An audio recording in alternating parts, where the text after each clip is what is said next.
So this very improved reactivity in liquid phase is clarified due to the hydrogen bonding that act as acid and base catalyst. For example, here, so this red one acts as the hydrogen bond donor, acts as acid, and the hydrogen acceptor acts as base.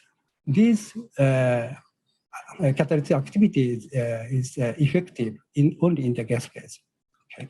And also, these results suggest the secondary reaction of these components occur in non-radical mechanism. And to stabilize these components in the liquid phase, we found it's very simple, just blocking the hydrogen bond, like in the gas phase.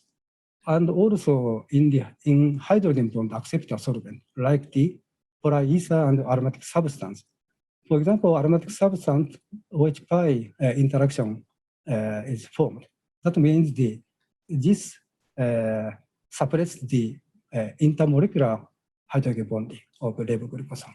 And also polar ether, the oxygen, acts as the hydrogen bond acceptor.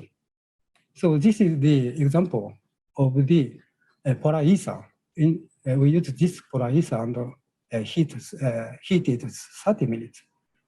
So this is levoglucosan under nitrogen in this temperature range. So levoglucosan is completely carbonized.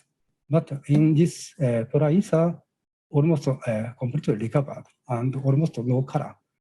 But glucose is relatively much more reactive because of this is reducing sugar and a little bit delayed in this polar ether.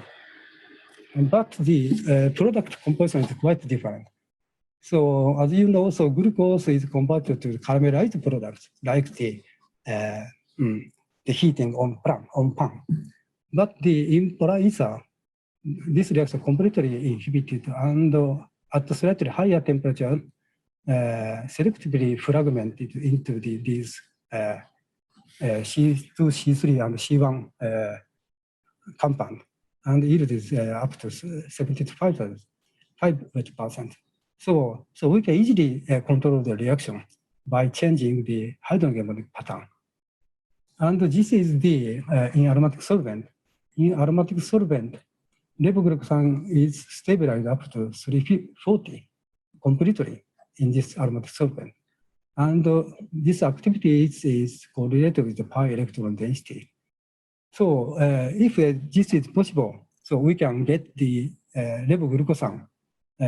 This is also useful for the fermentation because of the hydrolysis of levoglucosan quite easy.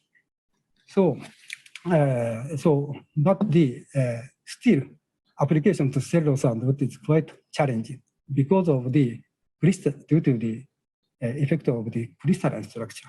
So later I will briefly speak. So for coniferous alcohol, so we add the bottom of glassware and this is heated, and then after the pyrolysis, glassware is cut off and each glassware is extracted. So based on these results, we can easily identify how much evaporate, how much remain. Okay, and this is the results 200 to 350. The coniferous alcohol recovered from the bottom is so significantly decreased. And at 300 degrees Celsius, almost nothing. And evaporated coniferous alcohol that is recovered from the upper side is also quite small.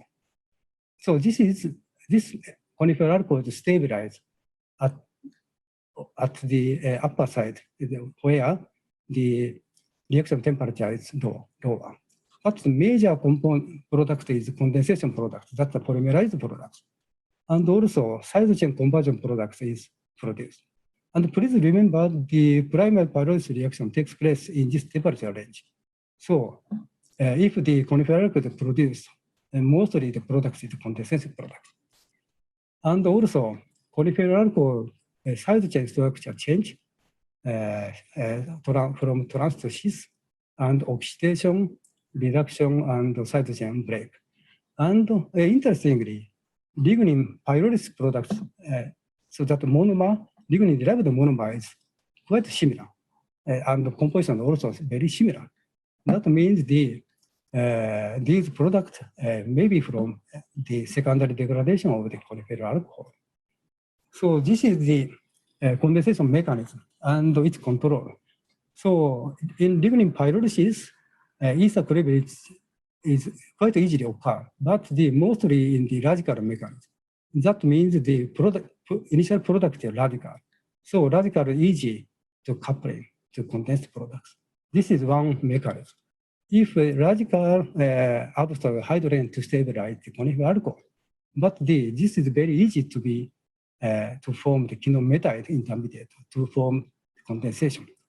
So actually, so we need to suppress these two condensation mechanisms. So for here, the H donor addition is effective, and here it's aromatic solvent because this is in this here proton transfer is necessary, like the levoglucan stabilization. Aromatic solvent is quite effective.